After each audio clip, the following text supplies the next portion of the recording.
Stuff. Yeah, we're selling books for you. I mean, hello. Tell Charles Myers we're doing all we can, okay? Yeah. Doing all we can. Come on in, there's plenty of room. Plenty of room. There's seats on the side. Okay. Are we going to have to separate these two over here? Okay? Is this how it's going to be the entire time? Because I know where you live. I know where you live. You let your mother come, and this is what it's like. Yeah. This is what it's like. Yeah? You want to get going? All right. All right. Well, thanks for coming, everyone. This is our first Dialogues on Design of the season, and we are, yes.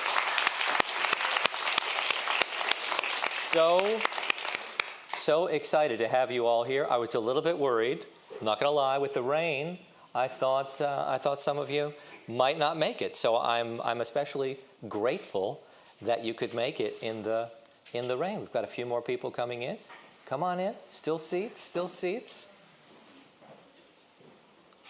Love it. Love it. So this is a big fundraiser for us, and so I'm especially thrilled to have you all here. And Corey, what can I say? I'm going to give you an introduction. I'm sorry. It's going to feel like it's going to go on for ages, but you're worth it. So for those of you who might not know, I am Dennis Scully. I am the host of the Business of Home podcast. And I'm also the curator of the Dialogues on Design series here at the New York School of Interior Design. Is there anyone who is here for the first time for a Dialogues? Or have all of, wow, so a whole bunch of people are here for the first time. Oh, well, we're thrilled to have you. Thank you so much for coming. So we do about 6 of these through the course of the year. So we'll let you know when we've got next ones coming. We've got a lot of great people lined up, but I'm thrilled to have you come. There's something very special about this auditorium, right? And the mix of students and design enthusiasts and my mom. It's a nice, it's a nice mix. Yeah. She lives around the corner, so this is like, easy for her, sure. So as I was saying earlier, this is a big fundraiser for us through subscriptions and through ticket sales and sponsorships. These are some of our generous sponsors that I would very much like you all to just give a round of applause to, who supported this evening.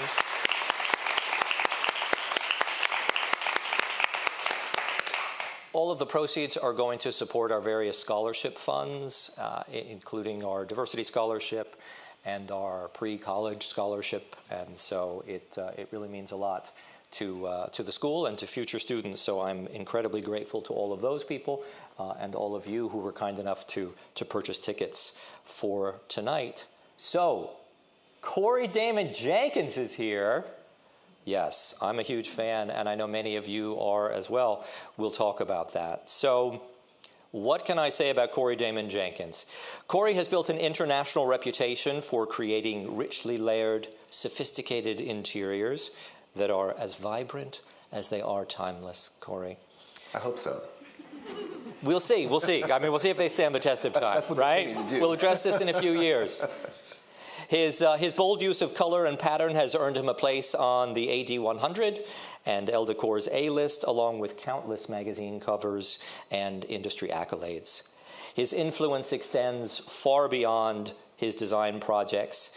He is a dedicated mentor and educator. He shares his philosophy of design democracy through his masterclass, which I know some of you have seen, and most recently his new book, Design Reimagined, which he'll be signing after our conversation tonight. He also gives generously of his time and talent serving on the board of directors for the Kips Bay Boys and Girls Club, contributing to the famed Kips Bay Decorators Show House, and supporting scholarship and mentorship programs here at the New York School of Interior Design. Will you please join me in welcoming my friend, Corey Damen Jenkins.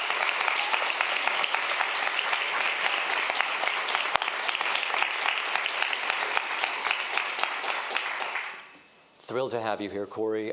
I was just telling Corey that Corey and I are both coming back from High Point Market. Yes. So if we seem a little exhausted, it's just because we've been to the world's largest furniture market for days and days and days. Yes. Feels like weeks. Right? A little Months. bit. You look great, though, I have to say. Thank you. You had some stuff there that you were showing. It was a busy season. Yes. Very busy season. You know, it's the culmination of many months, and in some cases, a year or two of planning with these product license collections, and then they launch. So it's a lot of handshaking and smiling. My cheekbones and my jaw is very much, you know, flexed and sore, but it was worth it. Well, one of the things that Corey and I have talked about a great deal in the past, and one of the things that I'm especially excited to share with all of you tonight, is that Corey is a master of making you want to root for him. You want Corey to succeed, and I was chatting with the longtime CEO of the furniture brand that oversees one of Corey's licenses, and we were talking about Corey, and he said that very thing. He said, you know, Corey, we love the furniture, we love the collection, but more than anything, we want Corey to succeed. And I think if you take away anything from the many things that this man can teach you about resilience, about persistence, which we will talk about this evening. Recently, when I was talking to Nate Burkus, another fellow who is a charming individual, he talked about this: be the guy they're going to be happy to find out they're spending the afternoon with, right. And that is certainly you. Thank you. So know that many people, especially in High Point, are wishing you well. So I want to. Corey has achieved such success, as we've talked about, AD100, ELLE Décor A-list, but this wasn't always. Well, we're going to talk about it, but I want to take us back to. Exactly, to young Corey, little Corey, and what you thought life might be, what the career you thought you might pursue, and then some shifts in the direction a little bit. So where do you want to start, Corey? Well, as you can see on your left, I've always loved stripes. Obviously. And you wear them well. You wear them well.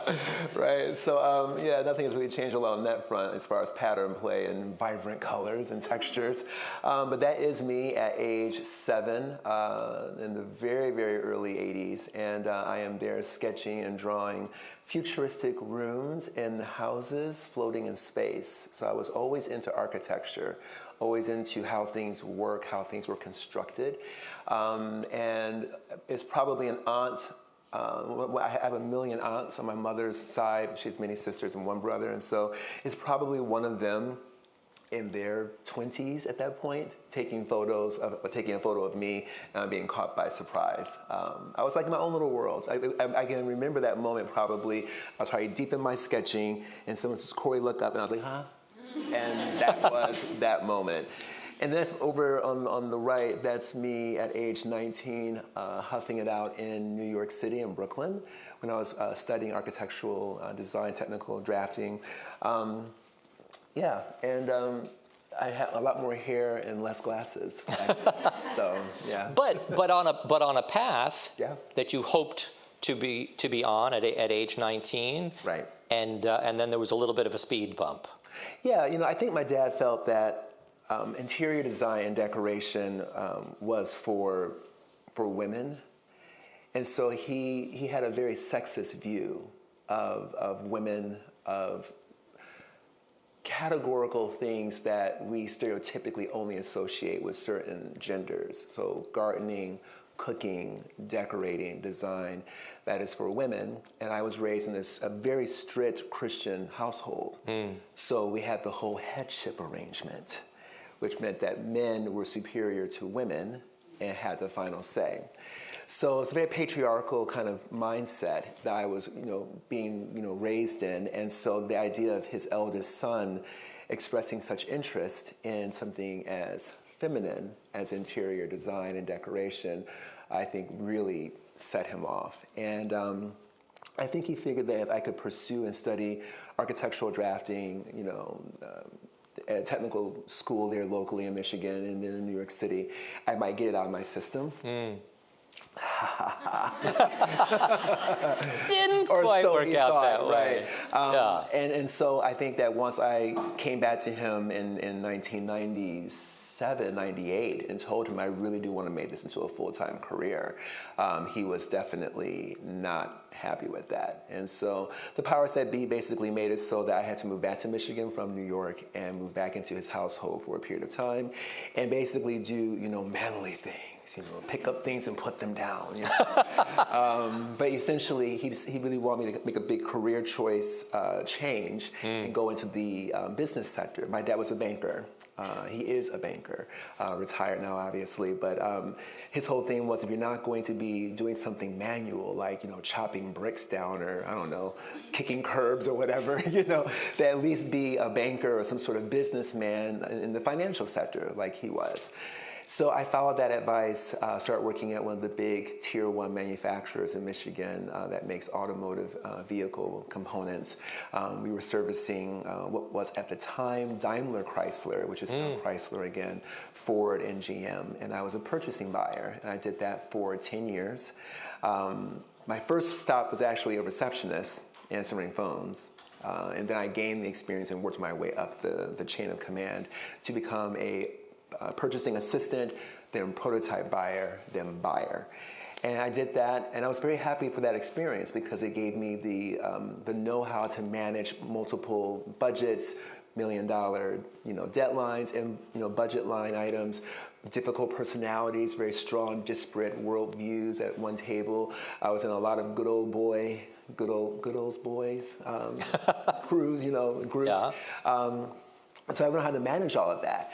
And then in 2007, when the Great Recession hit, I got laid off. Right. Yeah. Yeah. And then I'm looking for another question. and then begins the big pivot. So you get laid off from the automotive field. Right.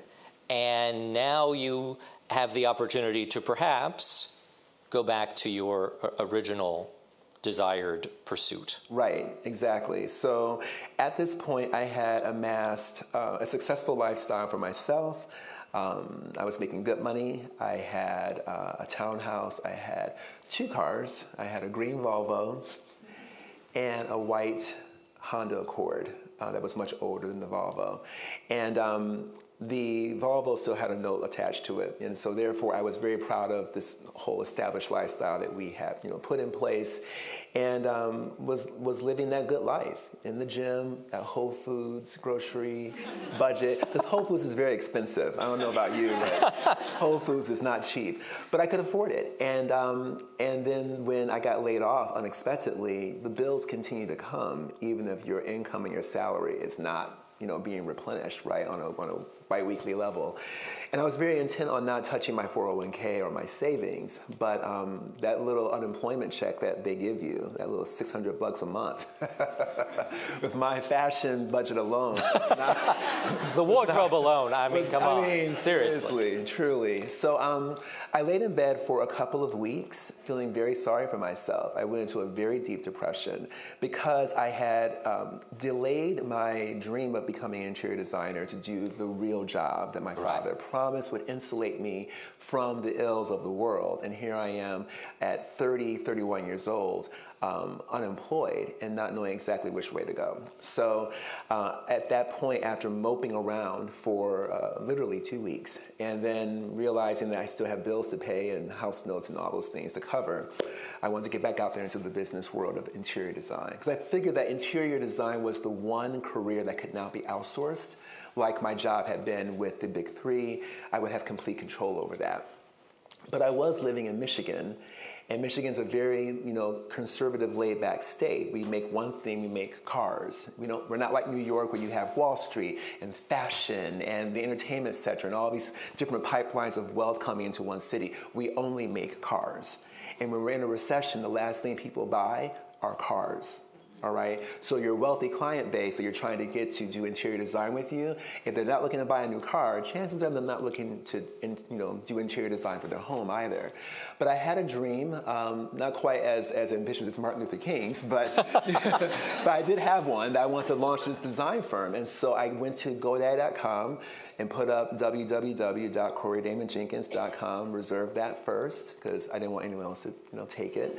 And figured that I would start out by at least getting some experience working at a local showroom at the Michigan Design Center. And that was at the Robert Allen Beacon Hill showroom. And so I went and met with the manager there, and she looked at my resume and she says, "You're way overqualified for this position." It was essentially a stock boy, stockman, memo librarian position.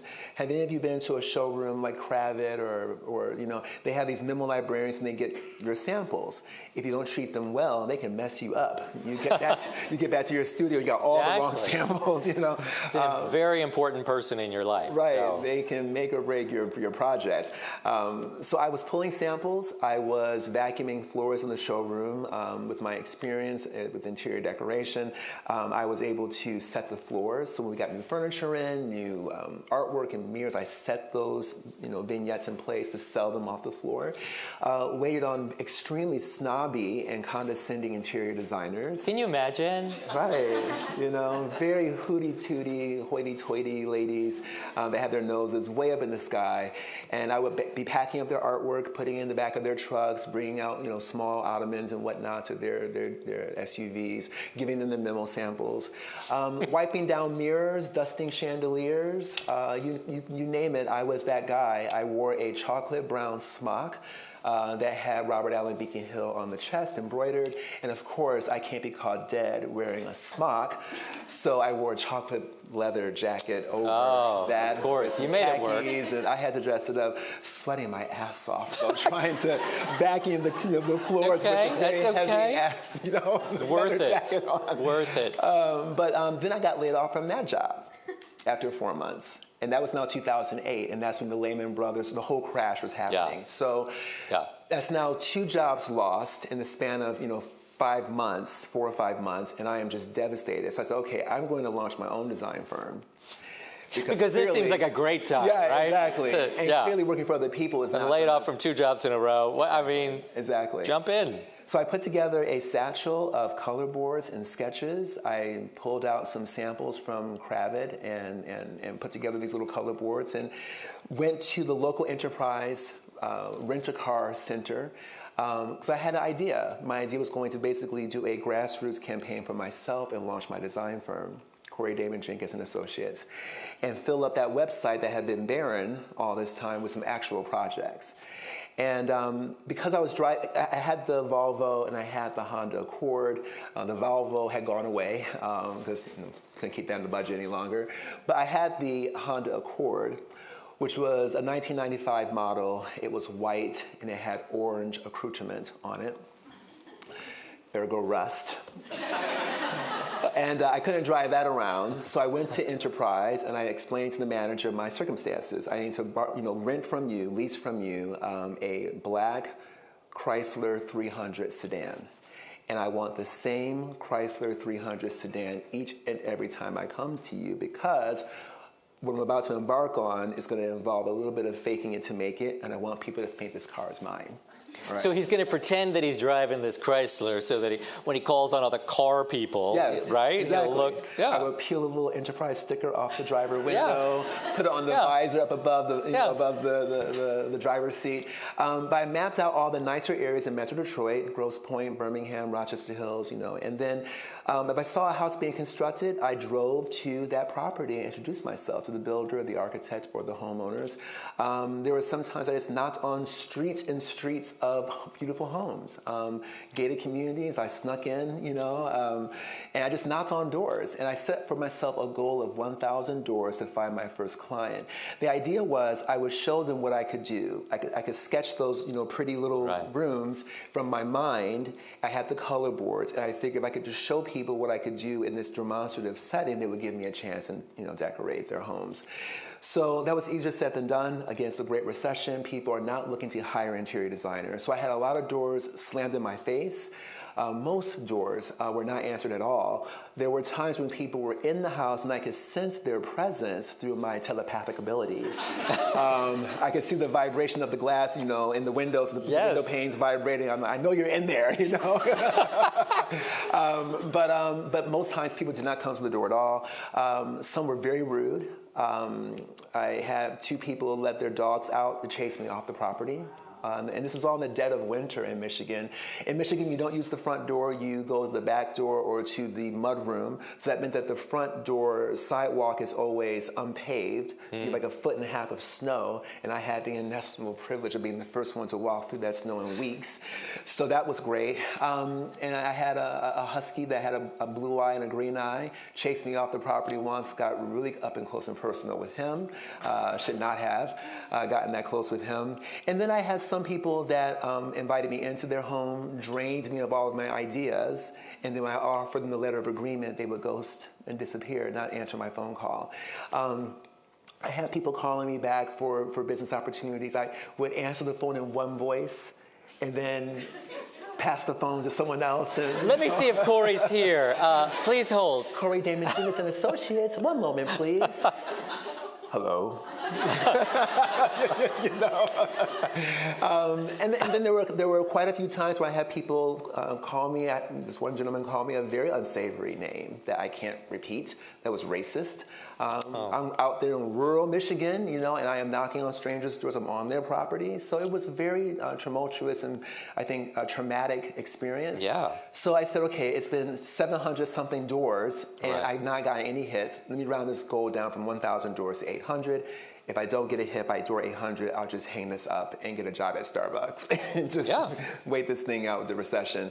And at the 779th door, a lovely doctor and his wife came to the door. It was a bitterly cold morning, and they offered me a cup of coffee and a scone and let me go through the entire presentation. They said, we just fired our interior designer. I'm like, oh my God.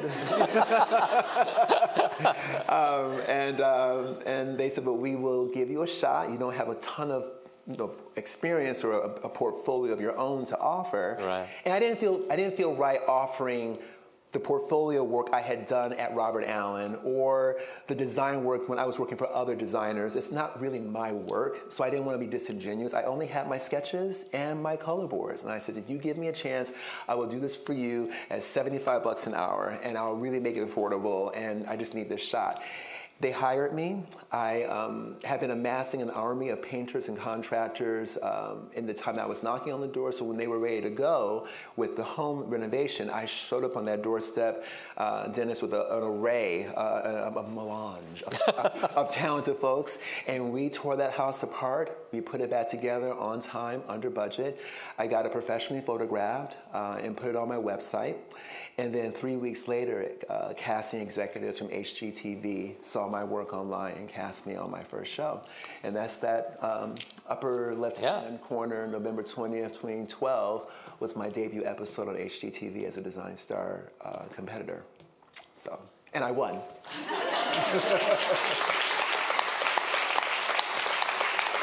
And a star was born. Or something. I mean, yeah. That was the Cliff Notes version of what happened to me.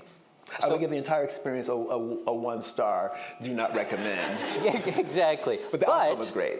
But again, incredible persistence and I mean, can any of you imagine knocking on hundreds and hundreds of doors and people slamming the door, not coming to the door, sicking the huskies on you? I mean, it was remarkable that you stuck with it.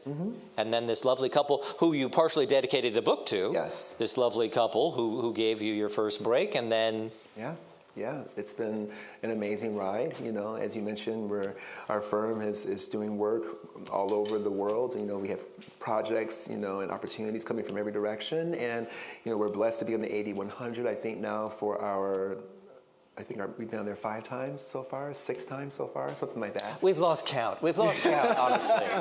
And look, it's an Oscar. You only need 1 Oscar to be an Academy Award-winning designer, but... Well, and I mean, look at all these partnerships and brands that are working with you. And It's only sad that Robert Allen actually filed for bankruptcy during the great financial crisis. Yeah. Otherwise, I'm sure they'd be one of his licensees, and that would be such a great story. But sadly, they didn't make it through. Didn't work out. They didn't make it through. But I know they would have been rooting for you nonetheless. Yeah, absolutely. Right? Yep. Kravit, you settled for Kravit. I mean, they were the ones that gave me the samples for my color boards. There you go. Robert Allen actually wouldn't give me any. Because I didn't have a $50,000. I think that's partially why they failed. I think that's why they went under. They couldn't that kind of attitude. For the trees, That kind of attitude. Yeah. Yeah. And so now we're embarking on doing new things. We're always thinking of ways to expand our brand. We have a new YouTube channel that we launched just a couple of months ago, and we had 118 subscribers at the time. Now we are heading towards 50,000 subscribers with this first season of Design Reimagined with CDJ, which covers the front cover and first chapter story of our new book. Erica Faye Jones, who we designed her home in Upper East Side, New York. And we're about to release in November, I think we're looking at November 21st, the debut episode of the second season of Design Reimagined, which will cover chapter 2 in the book, and that will feature our clients Jason and Heather and the renovation of their home. So we're just looking at doing different things, expanding our brand, experimenting with different ways to keep ourselves relevant and fresh, and always thinking about swimming in what we call the blue water, like Steve Jobs would say, and keep reinventing the brand. Yeah. Still knocking on doors. No, and that's what you've always said, that you're still knocking on doors, and that it's a constant process of doing just that. Absolutely. No matter how successful you become. So I wasn't sure how familiar with some of Corey's work all of you might be. So let's take them through some things, Corey, and talk about both what these projects are, but also sort of how you approach design and what your work is all about. Sure. So this was our 2019 Ladies Library for the Kips Bay Decorators Show House. This was the last show house before the world came to an end in the pandemic. But I was honored to produce this what was a gentleman's library back in the 1900s when the home was constructed.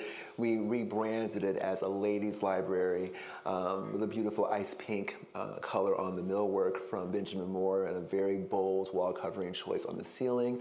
I was probably one of the very first people to start doing wallpaper on the ceiling 17 years ago, according to Google Images.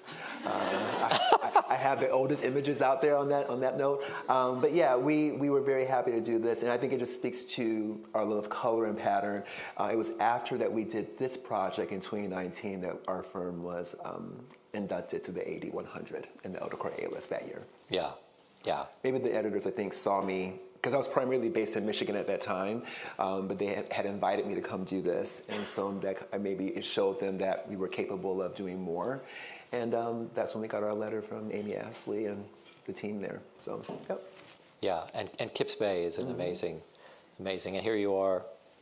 Yeah, fast forward to this year. Yeah. This is our most recent Kips Bay Decorators Show House, our 50th anniversary. As you know, I'm honored to serve on the Board of Trustees for our children, our kids there in the Bronx. And so they invited back a medley of designers from the past to come back and do a big greatest hits for the Kips Bay Show House. And so I was given the dining room. This is my second dining room for Kips Bay. I've done 3 show house projects with the brand, with the charity, 2 dining rooms. They keep giving me dining rooms. And this was our project there. The ceiling wall covering is actually a pixelation of the scenic mural that you see on the walls. That's why the colors are so accurate. So welcome to the crazy of my mind, because did any of you get to see the Kips Bay Show House this year? So some of you got there. Oh, yeah. Great. Oh, I'm so glad. Okay. Yeah, it was a lot of fun.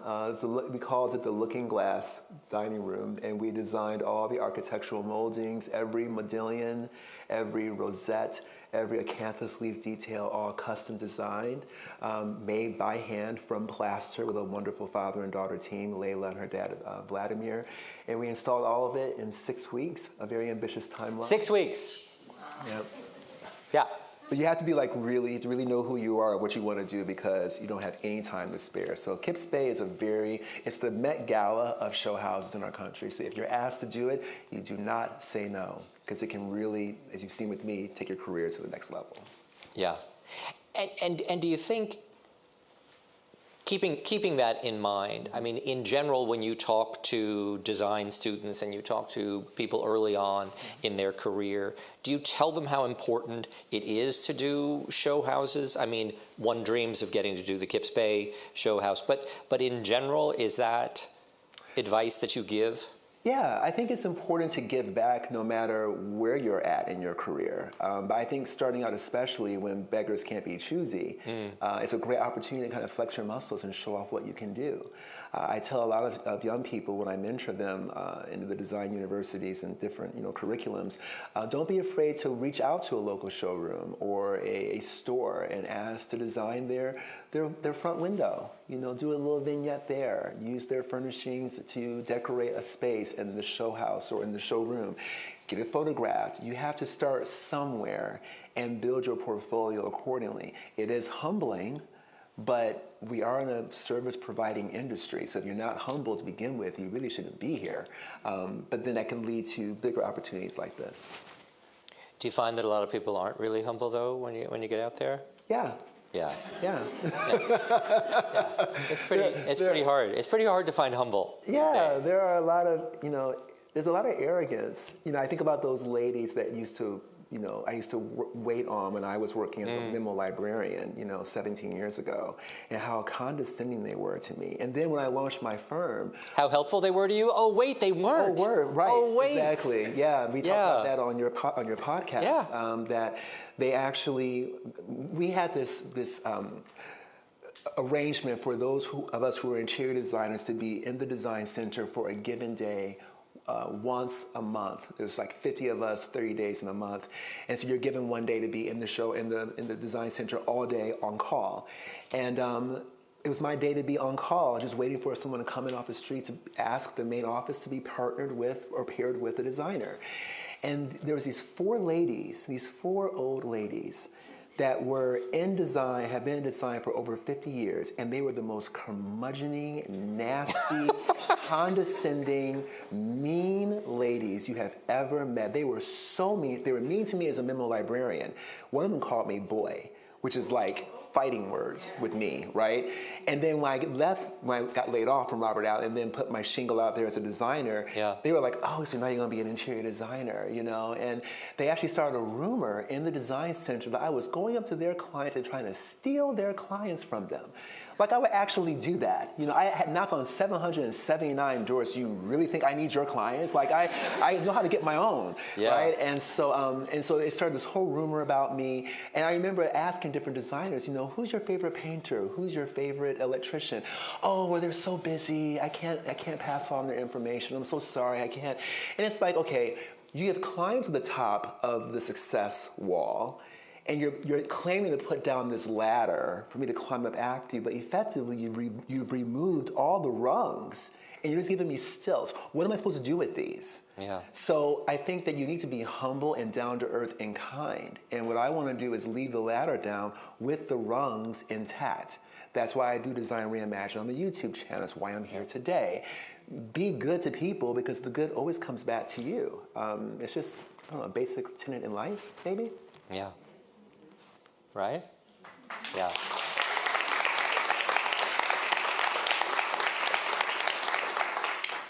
Yeah. This is a show house we did at the same time that we did the At the last same show time house. as he was doing Kips Bay. Yeah. Tell them that story. Well, that was not intentional. I had agreed to be the design chair for the Flower Magazine show house well over a year ago. So this house was always going to open in October of this year. And the Kips Bay show house had a homeowner who offered their mansion up at the beginning of the year. And then that homeowner unceremoniously pulled out of the agreement the day before we were going to announce our roster back in March. What this represents for our children is, over $1 million in donations for our kids. And so it's not just something we can write off as a loss for 25. We need those funds for our kids and for the salaries of those employees who look after them at our clubs. So we had to go find another house, and unfortunately, fortunately, we got another house, but it didn't land right on top of this house. So I had to design both of these rooms at the same time, one in Nashville, one in New York.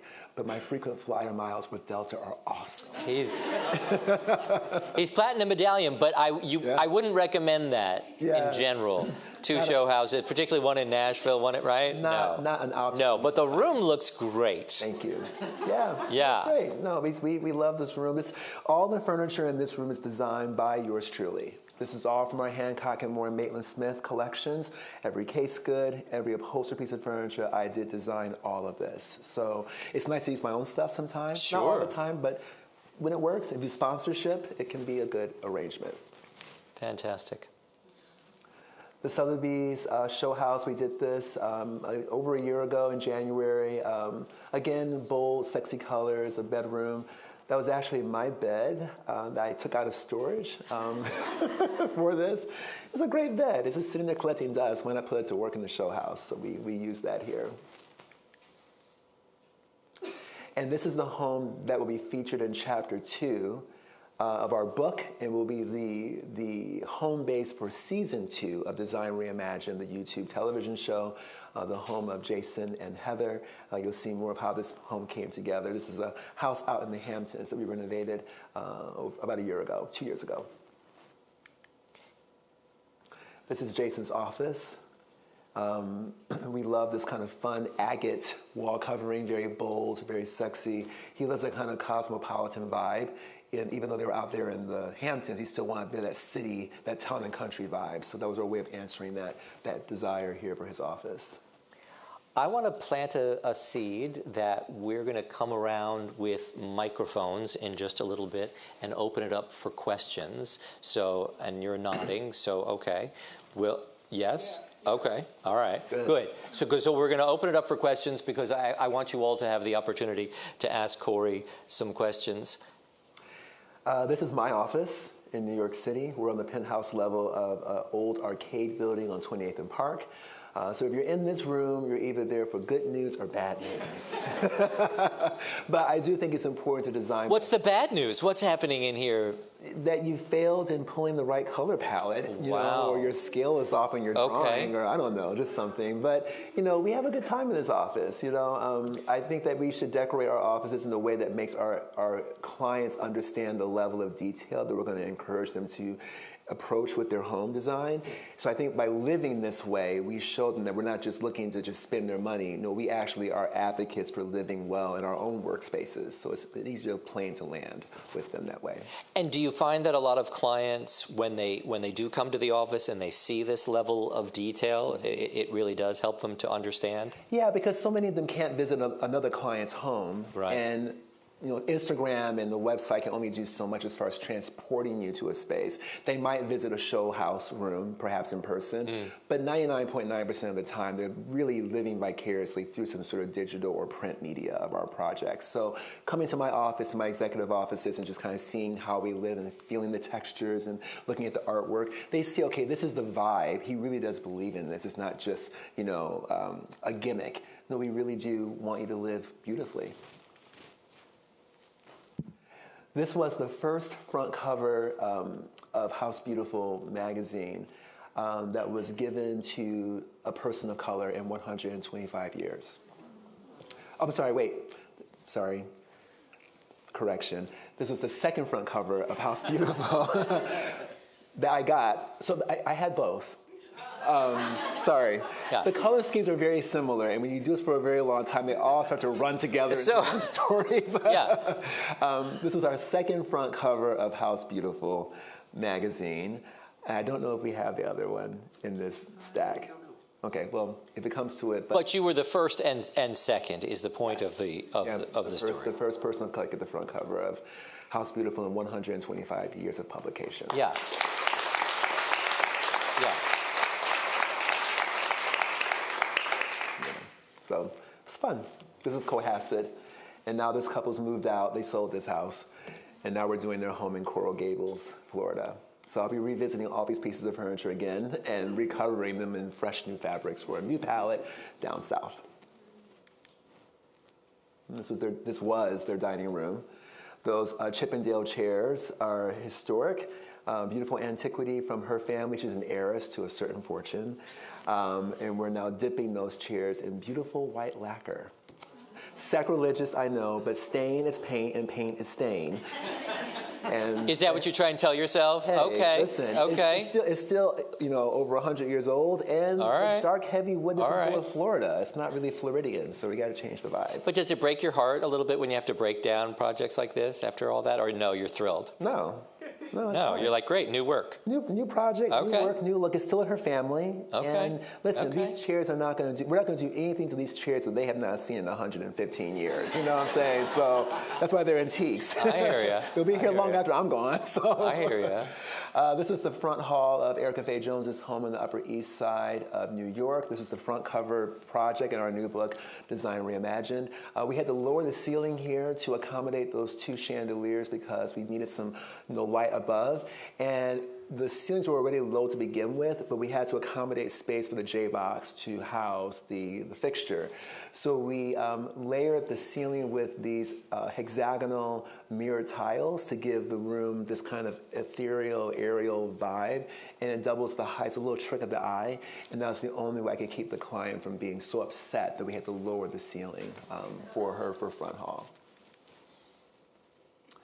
And this is her living room. Every client's different. I always tell our team that clients' dreams are like bricks in a brick wall. We are the mortar that holds them together. And so every client's a different style, different personality. And so this was her personality. She wanted a much more culture, worldly, traveled vibe for her family room. And so we did that. And we wrapped the walls with this really, incredible Gracie wall covering and just every color under the rainbow. And we even invented a few colors, I think. Well, and so this was her, and so this wasn't hard to sell her on? She was like, let's go bolder. I'm like, really? Seriously? You'll meet her on season 1 of Design Reimagined on the YouTube thing. But yeah, it was fun. I like it when clients push me. It's fun to not always be, pushing them to do something bold. And that's her dining room. Yeah. Lacquered in purple, the color purple. We love it. The gourmet panels there flanking the fireplace. The chandelier took 3 days to put together. It was such a complete, it was just a work of art. Palmetto piece that we got on firstdips.com from 1922, I think. It's in the caption somewhere. And that's her kitchen. Galley kitchen, we wrapped it with Calcutta viola stone. Our firm, we design everything. We design our own millwork, all of our own architectural drawings. We had an architect attached to the project to send our drawings through the city for approval, but all the actual architectural work, we do them ourselves. I love to do my own drawings, my own sketches, my own conceptual things. And so here we wrapped the hood with the stone. We figured out how the veining of the stone would interact, and so it's all book matched, and it's very detail-oriented, detailed work, but that's why we get paid the big bucks. This is a guest room in Washington, D.C., a client there that entertains literally royalty. And they wanted this guest room to be a space that when they had these international guests coming in would feel right at home. And so we did not spare any resources to make these guest rooms truly little jewel boxes. And that bed frame is, again, over 150 years old. So they can hold it pretty well. And how much fabric is on that bed, Corey? Oh That's my God! It is the princess in the that made in there. That made some fabric house very happy that you showed up to do that. But that's what she wanted, and so you can see the difference between her and the other client. Every client's different, so make the house fit them. Mm-hmm. So, Corey, you mentioned being the first person of color to grace the cover of House Beautiful in over 120 years. All of the things you've had to overcome in your career, is the industry getting better about all of that? Is it easier for you to not have to break through today in the same way? It's getting better. I think that we are making progress in many respects. In some respects, we're not making progress. But I won't go into politics right now. No. But I just meant as an industry. Right. I mean, but I do think that there is, for example, I will go into politics for a second because this is our life, and politics does govern. Just don't talk about tariffs. Promise me you're not going to talk about tariffs. I know it's like I know it's a source. This has to be a tariff-free zone. I cannot. Right, but I will. Okay. But I think to your point, I never paid attention to politics until I became a business owner. That's the truth. I really didn't care. It didn't affect me until it affected me. And that's so pathetic, but it's the truth. So for example, this administration's current focus on DEI and the elimination of DEI, the elimination of diversity, equity, and inclusion is insane. I'm gonna just put it out there. It's stupid because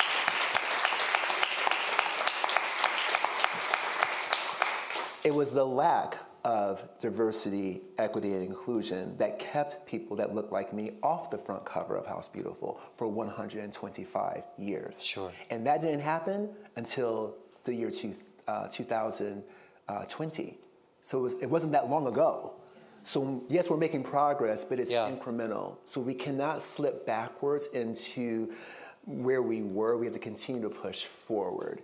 And I think that what my work right now is focused on is not just interior design, but also to the point of design reimagined, the reimagining of who we are inside. Because I think for a long time on my website, Dennis, I did not have a picture of myself on my website. Even after I had won HGTV and had the projects, I was afraid that people would not hire me because of the way how I looked. Can you imagine?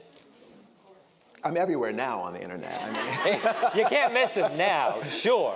But at the time, I thought, I mean, think about it, knocking on all those doors, being called the N-word and everything else, I had a reason to believe that, right? I had gotten that point crystal clear through my skull. Plus my father and my parents, they were not supportive at all. They're still not supportive. So, right now what I'm focusing on is in the dedication of Design Reimagined, I say to all the creatives out there who are struggling with feelings of self-doubt and imposter syndrome, remember that broken crayons still color, and delays do not mean denial. So I think it's very, very essential for everyone here. I see this beautiful rainbow of humanity in this room. This is what interior design is supposed to be about. This is the way how we're supposed to look. And the work that we do, whether it's very colorful or very neutral, whatever the design style might be, we are a colorful species of humans. The thing about human beings is we are capable of such beauty and also such breathtaking cruelty. And I think that what we should be focusing on right now as individuals is being kind to each other, leaving doors open, leaving ladders down with the rungs intact so that others can climb up after us to success. I'm looking forward to the day where it's not a big deal that I got the front cover of HB or Traditional Home as the first in those categories to break through. There will be many more. I'm not going to be the last. There's been more, right? But I think that we need to work on how we see ourselves and focus on what I call our emotional enamel. Enamel, as you all know, can be cracked, it can be chipped, it can be broken, but it can also be repaired. And so what my experience has taught me is I took a lot of nicks to my enamel in losing my job 3 times, plus the 778 rejections for the job that I wanted, right? And I beat myself up. And I think that creatives can be very hard on themselves. Imposter syndrome is a big thing that I think many of us cope with. And when the world around you is saying that we want to get rid of the things that make us great, the things that make us so diverse and so beautiful, and you are maybe you look like the thing that people want to get rid of, it can make you feel very unwelcome in this world. But imposter syndrome and feelings of self-doubt, not feeling like you're good enough, that you're not talented enough, that you're not pretty enough, that you don't have enough social media followers, enough likes on your posts. It's like a form of emotional cancer. And cancer can progress from a stage 1 to a stage 4. Some people may never fully eradicate cancer, but it can go into remission. So a person will ask me, and we talked about this in your podcast, do you ever deal with imposter syndrome? And the answer is yes. I still deal with it. Mine's in remission right now. My goal is to keep from progressing from a stage 1 to a stage 4. So I think that should be our life's mission. To do, design reimagined should be about not just reimagining beautiful homes, but reimagining who we are on the inside. Reimagining relationships that maybe are not working for us, removing from our midst toxic people who don't do us well. It could be family, it could be friends, it could be classmates, employers, whatever the case may be, a marriage mate, a boyfriend or girlfriend. Get rid of anything that's not serve you well, that could cripple your view of yourself to be the best version of yourself. Clear the pathway, clear the runway. Did you get all that? Did you get all that?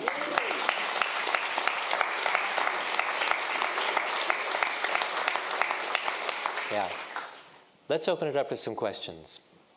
Let's bring a microphone over to this very eager woman in the second row. Hello. Hi. You know me, I'm always so eager to ask some questions. Hello, Corey. It's so nice to finally meet you. I've heard so much about you, seen so much about you, and I loved hearing the beginning of your story with all of this resilience and persistence. And as a young designer and a student, I feel like I'm in this bubble, and I don't know how to pop it. I agree with you. There's definitely this insecurity and this imposter syndrome. How do I start that, progression towards the remission, I guess? What would you say? I would say that it takes a lot of time and a lot of patience. It's not going to happen overnight. What kept me knocking on all those doors was I knew I could do it. And you have to have that burning fire within you to really see it through. So as cliche as it's going to sound, you just don't give up. You surround yourself with people who actually see your pathway forward as a successful means for you to make a living and to express yourself. And you remove from your life those who do not support that vision. Now, one question I always get asked is, are your parents so proud of you? Do they support you now? Does your dad feel bad about not supporting you early on? I had not had contact with my family in a million years. When I came out, they disowned me from the very beginning. I have nieces out there and nephews that I probably couldn't even recognize in a lineup. So, yes, I'm on the 80-100. I'm on the ELLE Décor A list. You promised you weren't going to make everyone cry. But it's true. I have all these accolades, but I don't have my family, right? What I have chosen to do is to remove from my life those toxic agents that will get in my way. Now, I'm an Aries. And if you know about Aries, we will burn you up, all right? So for me, my family represented a toxic barrier to my success, and I must prevail.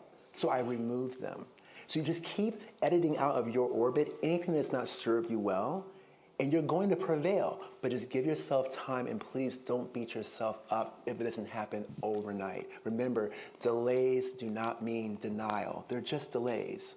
I was delayed for 10 years. 10 years. But I'm here now. Yeah. Right? Exactly. Yeah. You have us. Yes. Oh, go ahead. Go ahead. I met you a long time ago. I don't know if you remember. Yeah, at the Saks Fifth Avenue or the Bloomingdale's. Yes. Yeah, in the men's department downstairs. Yeah. Yep. And I met you, this was way before COVID happened, and we were talking about your show and everything was coming out. So my name is Ray Ray, and I am a designer. I graduated from FIT. I'm not into interior designing, but I understand the design mindset. My question for you towards the future, where do you see the future with colors, the feeling, the boldness? I noticed, I love the idea that you put the wallpaper on the ceiling, but how did you come up with that concept? Is that narrow? Is it big? Is it what? How do you come up with your concept of how to make it feel more, let's say, like Corey? Sure. So I always say I don't follow trends, I set them. So if I see that everyone's doing something else, I'm going to go the exact opposite direction, right? So When I started wallpapering ceilings, 17 years ago, I was looking at Google Images and there was no one doing it. And I was like, how do we do this? And my contractors were like, you want us to do what? We're going to charge you a fortune to do this. But I thought it was going to be fun, right? And I've been so happy to see it become a trend. But now I'm thinking about other stuff, like pixelated ceilings and mirrored ceilings and other stuff. So always think about what Steve Jobs said, as my husband will point out to you, you want to swim in the blue, not in the red. When sharks are tearing apart a fish in the water, it becomes very red and chummy and bleh. But the blue water is where you want to be. So if you see all the other designers doing a trend and everyone's like chopping up and tearing up this idea and everyone's doing this concept, this color palette, whatever, you want to go all the way over here and start establishing your creative DNA over there. And eventually, they're going to follow you over there too. And you go all the way back over here and then over there, and you just keep reinventing yourself. And at some point, I'll be doing a neutral interior. Can you believe that? I can't wait to see what that looks like. Okay, we've got one over here. Hi. Hi. Thank you so much for coming. This has been having a lovely talk. I was wondering if you could speak about the conversation between you and your clients. You have a very bold sense of style, and I think obviously some of that comes from your clients and their wants and needs, but how do you get them to take a risk? You ask them to take a leap with you. But I do want to make it clear that not every client that I do design work for is in my portfolio or in my books. So I do want to make that distinction clear. So what we try to do with our books for Rizzoli, and my wonderful editor, Kathleen is here, Kathleen the Great, we select the projects that best fit the story or the narrative that we want to tell in our books on our website. But I may take on 10 or 15 other projects with clients who are not doing this at all. When you're overseeing a firm and you're running a multi-million-dollar firm with all this overhead, all these expenses, you can't only do just what you want to do as an interior designer. You're going to take on projects that maybe are less thrilling, less exciting, but the clients are lovely. I'd rather do a boring project for a lovely client than the best project in the world for a client who is an a-hole, all right? So if a lovely woman comes to me and she's just spectacular, her project is beige and gray, but she's lovely, I'm working with you. I can do beige and gray all day. You might not be in my book. Maybe not in this book, but you're gonna take on multiple projects that kind of fit your narrative to keep your lights on as an entrepreneur. So don't think it has to be only this or else I'm not taking on the job. Take on everything as long as the client is not toxic and the experience is positive. Is there a secret website where we can see the Corey Damen Jenkins beige and gray? Is there like a link? Is there like a link we can get to see the beige and gray projects? I'm gonna do an unreleased hits book. I think that would be so fun because we want to know how you handle that. We'll see if Kathleen and Charles sign off on that at Rizzoli. Okay. Okay. Kathleen the Great, you'll let us know. You'll let us know. Okay. Who else has a question in the audience? Did you ever meet Andre Leontali? No. I never knew him, no. I miss him though. Yeah. Over here? No? I saw a hand. Okay. I'm working for free. For the next Exactly. Now's your, okay. Hi, Corey. My name is Christine. I'm a fellow Aries. Yes. But I'm last day, so I'm on the cusp, not as crazy as the other Aries. Oh, thanks for clarifying that. Yeah, I just want everyone to know. My question is regarding your brand. I really like the logo, the font. It's your style, obviously, the color, the feel. Was it always like this since 2009, or is this something that evolved through the years? How did you come up with your brand? It's very elite. That's a great question. I love that question.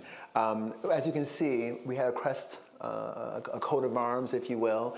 That has always been our coat of arms from 2009. That was one of the first things I designed. I realized very early on the need to have a comprehensive package of how I was going to present myself. Remember, I was knocking on all those doors. I didn't have an expansive portfolio, but what I did have was a professional, polished package to present. So I designed my business cards. I had the logo. I had the established 2009, the little scissors, and the little house is still up there. It's gone through variations, as far as a new font every 5 years. I think we're due to do a new redesign in 2026.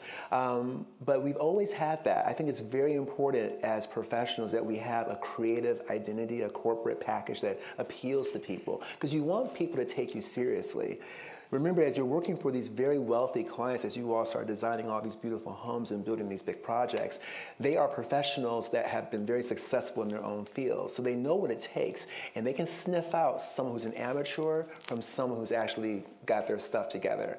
So I think when you embark on your companies and start launching your brands and getting your DBAs out, have your logo, have your statement. What is your mantra? Ours was, a fresh continental mix of elegance and modernity. That was our first mantra. We've changed it. Catchy, right? Yeah. Right, exactly. Yeah. But do have that, and then run with it and have fun with it. So Corey, secretly, I'm always trying to recruit as many NYSID students as possible to come over to residential interior design. Yeah. Sell them on how great it is, despite all that you had to overcome. Tell them what a great life and career it is over in residential interior design. Go. I love residential interior design. I am blessed to work with some of the most incredible people on the face of this planet, and I think our projects reflect that. Even the ones you don't see, that we're not publishing, the owners are really spectacular, lovely people. As Dennis mentioned, I dedicated this book to the first couple that paid my very first invoice. And then we had our big launch gala in New York a few weeks ago at the Bowery Hotel. I called them out in the crowd of 300 people, and I said, "Look around you. See what happens when you paid my first bill, 17 years ago, when you believe in someone who doesn't really, have a huge portfolio to offer." So I think that residential design has its blessings. It can also be... Okay, wait. What is with the hesitancy here? All right, go ahead. Shatter the illusions. Go ahead. My job is to mentor and to right. Okay, right. So it is. I prefer residential design over commercial. I will say that. Okay, there you go. But I only prefer working with residential clients who are kind. And that's going to be the biggest, not challenge, but the biggest factor that you're going to have to work through. People can look me up on Google. They know everything about me. I don't know anything about them. And I won't know anything about them until about 4 or 5 months in. So take a good, time to do good vetting of homeowners, get to know them very well, make sure you're getting involved with someone who really has your best interest at heart. Do they offer you a cup of coffee on your initial consultation? A scone, a muffin? That's a good sign. If they offer you nothing, that's not a great sign. Take it from someone that knocks on 779 doors. A cup of coffee at an initial consultation or a cup of water says we look at you as a partner, as a friend, as a potential, collaborator. Nothing means you are the help, and you're here to provide a service, and you are absolutely dispensable to me when I'm done with you. So be mindful of stuff like that, and have fun with it. I think that's. I want you guys to have a realistic appreciation of what you're getting yourselves into. It's the best career in the world, but surround yourself with good people, good contractors, good employees, positivity, optimistic, joyful, negativity, out, bye. Clients who are toxic, bye. Because unlike architects or a painter or an electrician, you're there from A to Z, from the very beginning to the very end, and you become these people's, their lifeline. They will confide in you about, who cheated with who, and, Good stuff. Can we talk about that? I can't. I'm under an NDA, so I can't talk about mine. But you get to become really closely involved with these people, and they become family. It's like I write in my book, you have your biological family, who I lost, And then you have your logical family, who I've gained, many of which through my client base, and they're all residential clients. So just be careful. Surround yourself with the good folks, and you'll just flourish and fly. You'll do so well. But yay, residential design. Yeah. Yes, yeah. there you go. There you go. Okay, it took them a while to get to the end, but yes, totally, residential. All right, any more questions? Otherwise, okay, one last question up in the front, and then we got to, go ahead. We're going to get you a microphone. Here we go. Olivia, fantastic, Olivia, thank you. Yes. So on a commercial topic, I've always loved interior design, but my husband and I started trending to real estate investing, and now we're taking a big leap and we're buying 2 motels. And the biggest thing for us is that I want to stay true to what I believe, and I love your style, the boldness of it. And we're doing a boutique motel. So it's kind of like a little different, but it's what we can start right now. So are there any things that you would suggest that I start? I feel a little lost because I want to have this feeling of like whenever people come in, I want to invoke that, and that at the same time it's commercial, so there's only so much craziness that I could do and afford. So what are the things that you would recommend for someone who's just starting a completely different avenue, but then I want to do something that's impactful? You mean as far as the design of motels? I would say color and texture and pattern is the best way to give a commercial space the feel of a personality that lives there. When you go into these very sterile, kind of chilly commercial spaces, they're austere, there's kind of, you know, they're functional spaces. But when you go into a space that has joy, that has a whimsical color palette, that has pattern, play, and texture, it feels like someone lives there.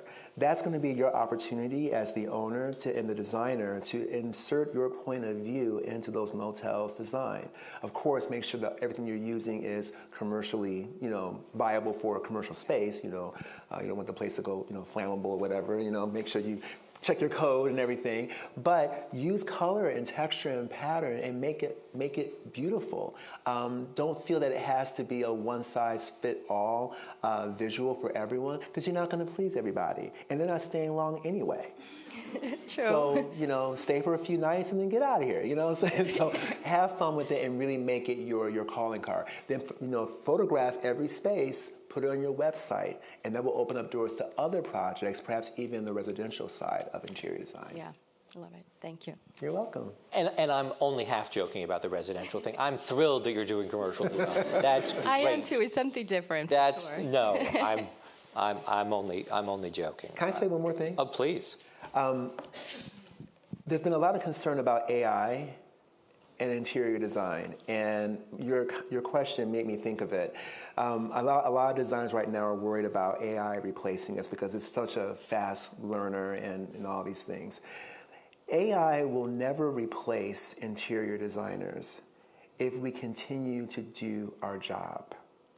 And what I mean by that is you all are the new faces of interior design. You are our future, as Whitney Houston would sing, right? And if you all continue to do bold design, like what you're talking about, this motel situation, and thinking outside the box, if you continue to think boldly and break boundaries, whether it's a neutral palette or a colorful palette, whatever the case might be, AI can't keep up with that. AI can replace homogeny and boring design, stuff that's already seen out there on the internet. If your intention is to come out here into this industry and just phone it in and do what everyone else is doing, you will be replaced. You will be replaced, because that's AI's job, is to learn and then to duplicate. What I did in that Kip's Bay room, having the mural on the walls and the pixelated version of the ceiling, AI hasn't caught up with that just yet, because that came from here, right? Now you can do it now, because now it's out there on the internet, but I got to it first. So don't worry about AI replacing you, as long as you continue to be trendsetters, continue to be bold and think ahead of the game. If you do that, your jobs will always be secure. Well, what a hopeful message to send us out on, Corey. AI is not going to replace us, it turns out. Whew! Thank goodness. It doesn't have the temperament to deal with emotions of our clients and contracts. That's the thing. AI is not going to want to deal with the difficult clients any more than you do, right? Exactly. So They can't eat a scone. no, no. So many reasons we don't have to worry for a while. But your point is well made, because there are plenty of people who do want to copy your work, not even AI. Yeah. And you've experienced that repeatedly, and so you do have to stay ahead. Yeah, absolutely. Right? Good luck. Yeah. No, absolutely. Corey represents part of what I very much want this whole Dialogues on Design series to be, is a group of people getting to experience the thrill of seeing somebody who is at the top of their game come in and generously share some of their wisdom, some of their hard-won experience, and I'm just so thrilled that you could join us. And it's so great on a rainy night that so many of you came out. I'm incredibly grateful to all of you. Will you please join me in thanking the great Corey Damen Jenkins?